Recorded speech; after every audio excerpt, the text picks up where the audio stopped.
ஓம் ஸ்ரீ குருபியோ நமக. ஓம் ஸ்ரீ மகா பெரியவா சரணம். வரும் டிசம்பர் 12ஆம் தேதி வெள்ளிக்கிழமை தேய்பிறை அஷ்டமி. இந்த நாள்ல வெள்ளை மொச்சை அப்புறம் சில்லறை நாணயங்கள் வைத்து ஏற்றக்கூடிய இந்த ஒரு தீபம் உங்க வாழ்க்கையில பல அற்புதங்களை நிகழ்த்த போகுது. அது என்ன தீபம், எத்தனை மணிக்கு அந்த தீபத்தை ஏற்றணும்னு பார்க்கறதுக்கு முன்னாடி நம்மளோட வீடியோஸை இப்போதான் நீங்கள் ஃபர்ஸ்ட் டைம் பார்க்குறீங்கன்னா மறக்காம சப்ஸ்கிரைப் பண்ணிக்கோங்க. தொடர்ந்து இது மாதிரி அப்டேட் தெரிஞ்சுக்கிறதுக்கு பக்கத்தில் நோட்டிஃபிகேஷன் பெல்லை கிளிக் பண்ணி ஆல் அப்படிங்கிற செலக்ட் பண்ணிக்கோங்க. இப்போ வெள்ளை மொச்சை சில்லறை நாணயம் வைத்து என்ன மாதிரி தீபத்தை ஏற்ற போகிறோம் அப்படிங்கிற பற்றி தெளிவாக தெரிஞ்சுக்கலாம். பைரவரோட அருள் அப்படிங்கிறது ரொம்ப முக்கியம். அஷ்டமி அப்படின்னு சொன்னாலே அது பைரவருக்கு உரியது. அப்படிப்பட்ட நாளில் இந்த தீபம் உங்களோட எல்லா விதமான கர்ம வினைகளையும் நீக்கி பைரவரோட அருளை பெற்றுத்தரும். சில்லறை நாணயங்கள் அப்படிங்கும்போது அதை வைத்து தீபம் ஏற்றுறதால நம்ம வீட்டில் இருக்கக்கூடிய பண வரவை இது அதிகமாக்கும். பணத்தடை நீங்கி சுப செலவுகள் கூடும். குறிப்பா வீண் விரயம், வீண் செலவு இது தவிர்க்கப்படும். வெள்ளை மொச்சை அப்படிங்கிறது ஒரு தானியம் தான். இதை தீபத்தோட வைக்கும்போது வீட்டில் தனம், அதாவது செல்வம் நிலைக்கும். கடன் பிரச்சனை தீர்வதற்கான வழிவகையை இந்த தீபம் ஏற்படுத்தும். இந்த தீபம் ஏற்றினதுக்கு அப்புறமா வீட்டில் ஒரு நேர்மறை அதிர்வு உருவாகி மனசுல ஒரு தைரியம் உண்டாகும். தேய்பிறை அஷ்டமி அப்படிங்கிறது காலபைரவருக்குரிய வழிபாட்டிலேயே ரொம்ப ரொம்ப முக்கியமான ஒரு நாள். கடன் பிரச்சனை இருக்கக்கூடியவங்க, பொருளாதார பிரச்சனை சிக்கி தவிக்கக்கூடியவங்களுக்கு இது ஒரு வரப்பிரசாதம். அப்படிப்பட்ட தேய்பிறை அஷ்டமி அப்படிங்கிறது வெள்ளிக்கிழமை வந்திருக்குது. அதாவது சுக்கிரவாரம், சுக்கிர பகவானுக்கு ரொம்ப உகந்த ஒரு நாள். அந்த தேய்பிறை அஷ்டமி வியாழக்கிழமை இரவு 7:44 ஆரம்பித்து வெள்ளிக்கிழமை டிசம்பர் 12ஆம் தேதி இரவு 8 மணி வரைக்கும் இருக்கு. தேய்பிறை அஷ்டமிக்கான வழிபாடு செய்யறது, பூஜைகள் செய்யறது, இது எல்லாத்தையும் கூடுமான அளவுக்கு வெள்ளிக்கிழமை டிசம்பர் 12ஆம் தேதி இரவு 8 மணிக்குள்ள முடிச்சிடுங்க. ஏன்னா அதுக்கப்புறம் நவமி பிறந்துடும். தேய்பிறை அஷ்டமி அப்படின்னு சொன்னாலே ராகு கால நேரத்துல வழிபடுறது கூடுதல் சிறப்பு. வெள்ளிக்கிழமையில ராகு காலம் காலையில 10:30 மணிலிருந்து 12 மணி. இந்த 1.5 மணி நேரத்துல உங்க வீடு பகுதியுடைய சிவாலயங்கள்ல அங்க இருக்கக்கூடிய பைரவ சன்னதிக்கு அபிஷேகங்களும் ஆராதனைகளும் நடக்கும். அதுல போய் கலந்துக்கலாம். பைரவர் ஒரு வாசனை பிரியர். அவரோட அபிஷேகத்துக்கு தேவையான பொருட்களை உங்க கையால வாங்கி கொடுக்கலாம். நிறைய பேருக்கு இந்த மிளகு தீபம் ஏத்துறது, தேங்காய் தீபம் ஏத்துறது, பூசணிக்காய் தீபம் ஏத்துறதுன்னு சொல்லி அவங்கவுங்களுக்கு சில வேண்டுதல் இருக்கும்ல, அது எல்லாத்தையும் நீங்க பைரவருக்கு முன்னாடி நீங்க வேண்டுதலாம் முன் வச்சுட்டு மாலை ஒரு 5-6 மணிக்கு மேல இப்ப நாம சொல்லக்கூடிய இந்த தீபத்தை ஏத்திக்கலாம். தேய்பிறை அஷ்டமி பைரவருக்கு உகந்த நாள் மாதிரியே துர்கை அம்மனுக்கும் ரொம்ப உகந்த நாள். அதுவும் வெள்ளிக்கிழமையில வந்திருக்கிறதுக்கு நம்ம கொடுத்து வச்சிருக்கணும். இந்த ஒரு தீபத்தை நீங்க ஏத்தணும் அப்படின்னா உங்களுக்கு சில பொருட்கள் தேவைப்படும். அதுல முதல் முக்கியமான பொருள் சுத்தமான வெள்ளை மொச்சை. ஒரே ஒரு கைப்பிடி அளவு எடுத்துக்கோங்க. அடுத்ததா கொஞ்சமான அளவுக்கு சில்லறை நாணயங்கள். அது எவ்வளோ இருந்தாலும் பரவாயில்ல, உங்களால எவ்வளோ முடியுதோ அதை பயன்படுத்திக்கலாம். அடுத்ததா மண் அகல் விளக்கு. கண்டிப்பா எல்லா வீடுகள்லையும் இப்ப கார்த்திகை தீபம் முடிஞ்சு அகல் விளக்கு வச்சிருப்பீங்க, அதை பயன்படுத்திக்கோங்க.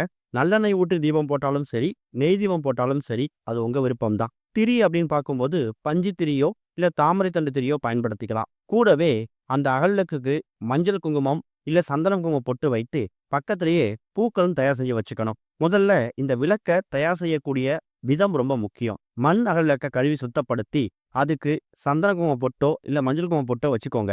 அடுத்ததா சிறிய தட்டு ஒன்று எடுத்துக்கணும். அந்த தட்டுல ஒரே ஒரு கைப்பிடி அளவு வெள்ளை மொச்சை. வெள்ளை மொச்சைய இந்த இடத்துல நம்ம ஏன் இந்த தீபத்துக்கு பயன்படுத்துறோம் அப்படிங்கிற கேள்வி நிறைய பேருக்கு வரும். வெள்ளை மொச்சை சுக்கிர பகவானுக்கு ரொம்ப உகந்தது.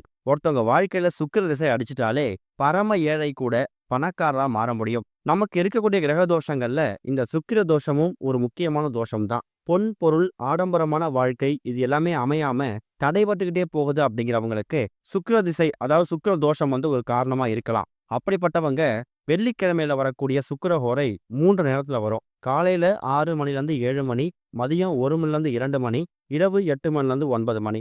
இந்த நேரத்துல சின்னதா கிண்ணத்துல வெள்ளை மொச்சை எடுத்து வைத்து நீங்க சுக்கிர பகவான ஒரு தீபம் ஏத்தி அந்த தீபத்தை சுக்கிர பகவானா பாவித்து வெள்ளை மொச்சையை படைக்கலாம். இது சுக்கிர தோஷம் இருக்கக்கூடியவங்க அந்த அளவுக்கு சக்தி வாய்ந்த ஒரு தானியம் தான் இந்த ஒரு வெள்ளை மொச்சை.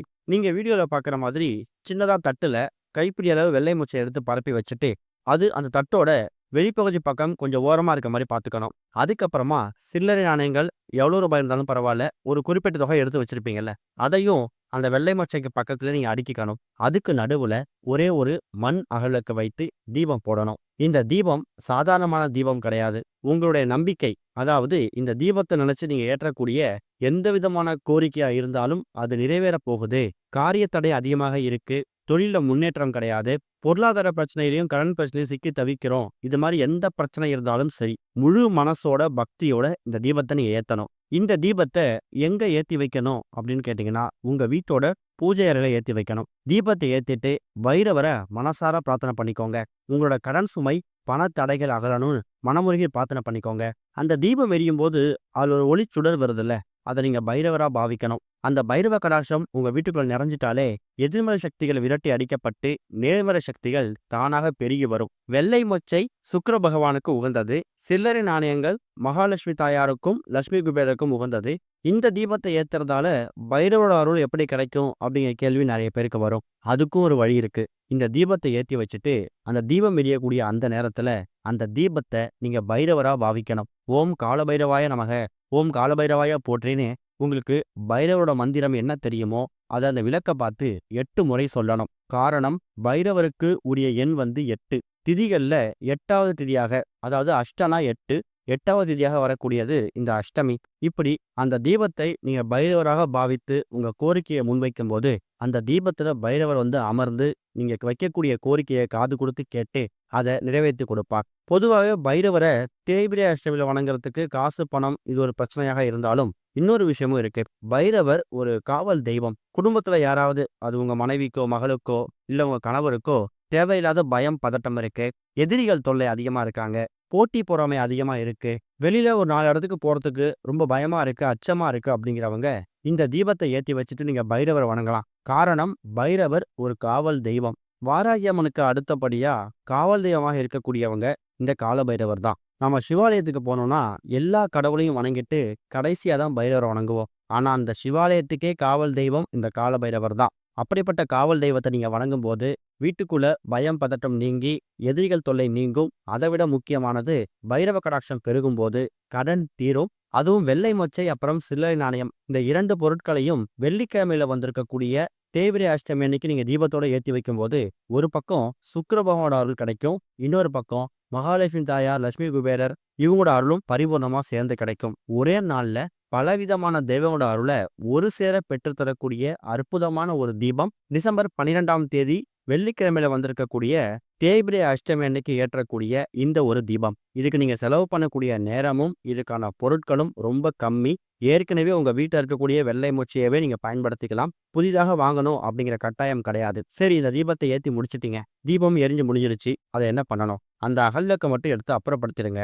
அந்த சில்லறை நாணயங்களை சிவப்பு நிற துணி, ஏன்னா பைரவருக்கு உகந்த நிறம் சிவப்பு, சிவப்பு நிற துணியில அந்த சில்லறை நாணயங்களை மூட்டையா கட்டி அதை உங்க வீட்டோட பீரோ லாக்கர்லயோ இல்ல பூஜை அறையோ நீங்க பத்திரப்படுத்திக்கலாம். அந்த வெள்ளை மொச்சைய நீங்க தண்ணியில விட்டாலும் சரி, இல்ல காக்கை குருவிகள் மாதிரி இல்ல புறாக்களுக்கு நீங்க தானமா கொடுத்தாலும் சரி, அது உங்க விருப்பம் தான். இந்த தீபம் எரியக்கூடிய அந்த நேரம் கூடுமான அளவுக்கு துர்க்கை அம்மனையும் சேர்ந்து வணங்குறதுக்கு முயற்சி பண்ணுங்க. இந்த தீபத்தை முழு பக்தியோட நம்பிக்கையோட ஏற்றி வைக்கும் போது நல்ல விதமான வாழ்க்கை உங்களை தேடி வரும். ஓம் ஸ்ரீ குருபியோ நமக. ஓம் ஸ்ரீ மகா பெரியவா சரணம்.